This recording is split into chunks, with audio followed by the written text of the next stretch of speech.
Pasukan ALRI 0032 di bawah pimpinan Letnan Muda Sulaiman yang berjumlah 44 orang bermodalkan 1 buah mitralyur dan 3 karabin ditugaskan untuk mempertahankan pelabuhan Banyuwangi. Mesin perang modern yang dimiliki Belanda membuat pasukan ALRI 0032 terpaksa mundur ke pedalaman. Namun malang, Letnan Muda Sulaiman dan 20 orang pasukannya ditawan oleh Belanda. Tanpa mengindahkan hukum internasional, tawanan itu dibunuh secara biadab. Merdeka, salam sebangsa setanah air bersama channel Sejarah Perjuangan Bangsa dalam kisah pasukan ALRI 0032 di pantai Banyuwangi. Usai mengikuti pendidikan di bulan September tahun 1946, pasukan ALRI 0032 di bawah pimpinan Letnan Muda Sulaiman ditugaskan menjaga pantai Banyuwangi. Pasukan yang berkekuatan 44 orang itu dibagi dalam 4 regu. Tiap regu ditempatkan pada pos yang berbeda. Pasukan ini hanya dibekali senjata yang jauh dari kata memadai dan tidak pula dilengkapi oleh alat komunikasi. Pada agresi militer di bulan Juli 1947, Banyuwangi termasuk salah satu target yang diincar oleh Belanda.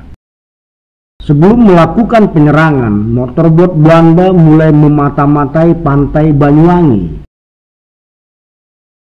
Pasukan ALRI 0032 segera mengusir motorbot tersebut. Mengetahui rencana Belanda yang akan menyerang pantai Banyuwangi, pasukan ALRI 0032 mulai membuat kantong-kantong pertahanan di sepanjang pantai Banyuwangi, mulai dari Watu Dodol, Meneng, Ketapang, dan Sukowidi. Pada tanggal 21 Juli 1947 di pagi hari, kembali terlihat motorbot Belanda melintasi pelabuhan Banyuwangi. Tiba-tiba saja Belanda menyerang kota Banyuwangi. Meriam kapal menyalap menembaki pantai Banyuwangi, diikuti serangan dari pesawat udara. Tanpa perlawanan yang berarti, Belanda mendaratkan pasukannya di pantai Meneng, Ketapang, dan Watu Dodol. Menurut Bahar, salah seorang pelaku sejarah anggota pasukan Jangkar Pangkalan 10 Banyuwangi yang bertugas di pantai Meneng, pasukannya terpaksa mundur ke pedalaman tanpa sempat memberitahu pasukan yang ada di tempat lain. Sebagian pasukan juga mundur ke Kecamatan Licin tanpa sempat memberitahu juga kepada pasukan yang masih tertinggal. Demikian pula dengan pasukan TNI yang berada di asrama Inggrisan. Menurut Mustari, awalnya Belanda mendarat di pantai Meneng dan Ketapang, lalu bergerak menuju kota. Melihat kehadiran tentara Belanda, Mustari dan pasukannya mundur ke arah Jember Utara.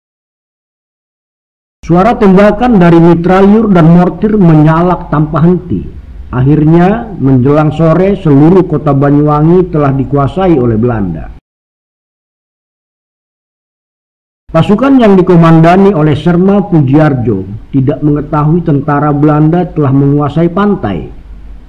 Tak ingin terjadi salah serang, Pujiarjo mengangkat bendera merah putih meminta menghentikan tembakan.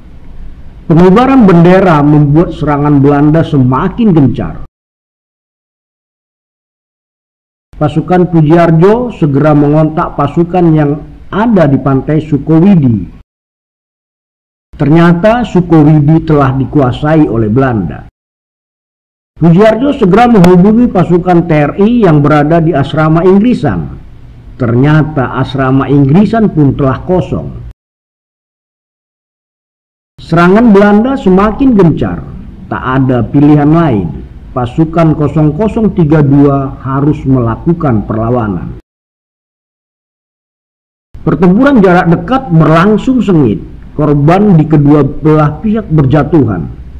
Setelah 1 jam aksi saling tembak, akhirnya pasukan ALRI 0032 kehabisan peluru. Letnan Muda Sulaiman memerintahkan anggotanya untuk menyeberangi sungai yang berada di sebelah selatan pelabuhan. Namun perintah itu tidak dapat dilakukan karena sungai sedang dalam kondisi pasang. Pasukan ALRI 0032 hanya mampu bertahan tanpa perlawanan. Serangan Belanda semakin gencar, korban berjatuhan, air sungai merah oleh darah. Belanda kemudian menawan 20 orang anggota pasukan ALRI 0032.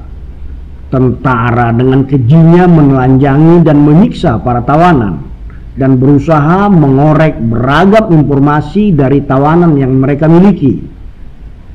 Karena tak berhasil mendapatkan informasi yang dibutuhkan, Letnan Muda Sulaiman dan Serma Y. Basri dipaksa memakan uang kertas ori. Setelah puas menyiksa, para tawanan lalu dibawa ke tepi laut. Letnan Sulaiman memprotes perlakuan Belanda yang berbuat keji kepada tawanan perang. Berulang kali Sulaiman melakukan protes, namun tak digubris.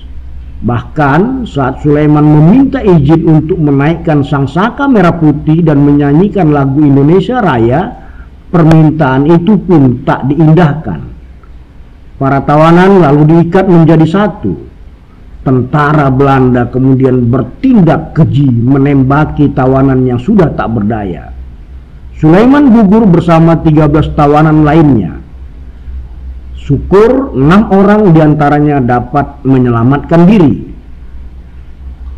Demikian sejarah perjuangan pasukan ALRI 0032 yang bertugas menjaga pantai Banyuwangi.